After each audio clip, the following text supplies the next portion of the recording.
They've stepped up airport health checks in Nigeria as international alarm grows over the worst outbreak of the deadly Ebola virus since it was discovered nearly 4 decades ago.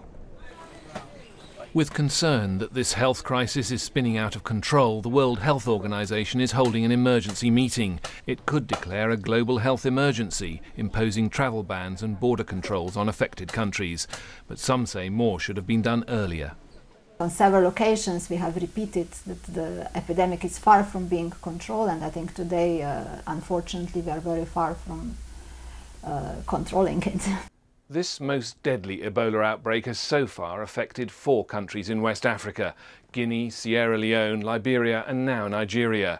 The death rate from the current outbreak is estimated at 50 to 60%, almost 900. The Ebola outbreak has even intruded on a US-Africa summit this week in Washington. And let me welcome the delegations from Sierra Leone, Liberia and Guinea, with whom we are working so urgently to control the Ebola outbreak and whose citizens are in our thoughts and prayers today. Both the American aid workers who contracted Ebola in Liberia have now been flown home for treatment. It's reported 3 Spanish missionaries in Liberia have also now tested positive. But the Americans appear to be improving after receiving an experimental drug.